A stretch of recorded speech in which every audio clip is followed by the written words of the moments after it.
Welcome to Sergeant Dorsey Speaks on Instagram TV, YouTube, and Facebook. Today I'm going to be talking to you about a deadly police shooting that occurred in the midst of this COVID-19 pandemic, stay at home, stay safe, save lives situation that we currently find ourselves in. This occurred in Northern California in the city of San Leandro. This was at a Walmart. Officers responded to a radio call of a man brandishing a bat. That means he's waving it around. En route to the call, it's reported that officers received additional information that there was possibly a robbery in progress. So understand, everybody's spider senses are a little heightened now, and officers are going to respond in a more dynamic fashion. However, once they arrived at the location, according to the press conference by a San Leandro police lieutenant, officers determined that there was no robbery, yet the young man still possessed the gun. You're going to get an opportunity to see the actual shooting, and I'm going to warn you, it's graphic, it's hard to watch, and you will see someone actually lose their life. At the end of the video that was recorded by bystanders in the Walmart, we're going to hear from the police lieutenant. This will be the very first press conference that was given by the police lieutenant, and I'll provide some commentary, and then we'll hear a second press conference, because by the time the lieutenant is given the second press conference, he wants to give us some additional information, and so I'm going to have to do some police code talk deciphering for you. Let's watch the actual shooting, and again, I'm warning you, it's graphic.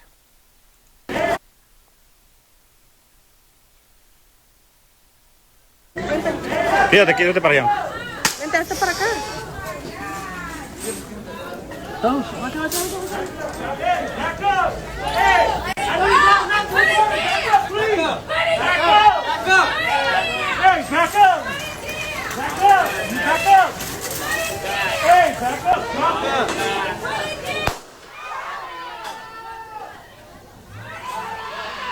Back up!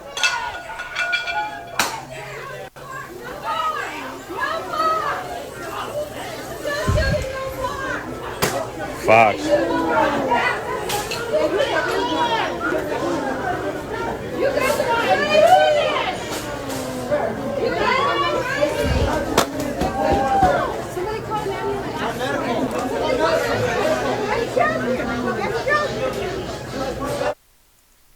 Now, you've had an opportunity to see the video that was captured by folks in the store. I'm not quite sure if the police lieutenant knew that this video existed. And I say that because of what he ultimately says to us in his first press conference. You hear in the video, you hear a couple of clicking sounds. I believe this to be the officers deploying their taser. You hear a click, and you see the young man. I'm not sure if he really felt the effect of the taser or not, because he continues to get in a batting stance as if he were about to, hit a home run, right, with this bat. And then you hear officers deploy the taser a second time. It sounds like, based on the statements from the police lieutenant during his press conference, he says that the young man is not deterred by this second deployment of the taser. He describes it as being ineffective. And then you see the young man drop the bat. You hear it hit the floor. Sounds like an aluminum bat to me. You hear it hit the floor. You see the young man turn away from the officer, and then you hear another pop. You can also hear someone in the background say what sounds like a shot. It looks like the officers, after having deployed the taser twice, having had the young man drop the bat, fall down, walked over to him, stood over him, and fired a fatal shot. That's what it looks like. That's what it sounds like to me. Now listen, if this young man had not had a bat to begin with, none of this probably would have happened. And I'm not victim blaming. Please don't come for me. I'm just saying, sometimes we can be our own worst enemy. I don't know if this was a situation of suicide by cop. I don't know if this young man had mental illnesses, but had he not had that bat, this would not have occurred. Having said that, once he dropped the bat, a fatal shooting should not have occurred. Let's listen to the police lieutenant describe in his words what you just saw. The details of this case, we're still trying to learn. Detectives are just responding to the scene. So the information that I'm about to provide is very preliminary as we are in the early stages of our investigation. Today, about 3:12 p.m., officers responded to a report of a subject brandishing a bat inside Walmart store. While the officers were en route, the crime was upgraded to a possible robbery that may have just occurred. Officers arrived on scene. They quickly determined that no robbery had occurred, but they were trying to detain the suspect. Within a matter of seconds, and we don't know, we're still trying to determine the exact manner in which this occurred, but both officers deployed their tasers, which was not successful. After those deployments, one officer fired one shot, striking the suspect in his upper torso, and the suspect has been pronounced dead. He's deceased. That is all the information that we have right now that is known to us. Evolve officers have been taken away from the scene, and the investigation is ongoing. So again, you see the lieutenant describing in his own words what he was probably told by the officers on scene about what actually transpired. Officers deployed their taser. It was ineffective, whatever that means. I don't know if it meant that it connected with his clothing, but not his body, and therefore he didn't feel the effects of the taser. I don't know if it meant that it was ineffective because they missed him. But nonetheless, you see the young man fall down. You see him having previously dropped the bat. And so within a matter of seconds, I get it, Lieutenant, police officers are required to respond to information incidents, formulate an opinion in a matter of seconds. But listen, you saw in the background, people were being moved out of harm's way, if you will, moved out of what could have been the direction of travel of a bullet if an officer fired. I don't know if those were store employees or just other citizens in the Walmart that were trying to get other folks out of the line of direct fire. What was the urgency? What was the exigent circumstance? The young man had dropped the bat. So while there may have been a perceived threat, as the lieutenant is going to tell us in his second press conference, because he's probably had an opportunity to see what's out there. It's certainly on Instagram. It's certainly on Facebook, video of the incident in pretty much its entirety. And so now the lieutenant has kind of changed his verbiage. Let's listen. Deployed a taser. The taser was ineffective. The same officer then fired one shot at the suspect, striking him in the torso.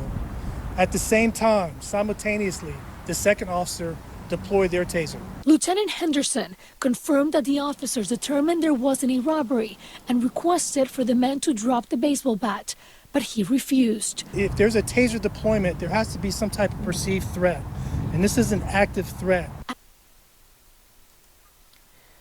So you hear the lieutenant say, if there's a taser deployment, there has to be some sort of perceived threat.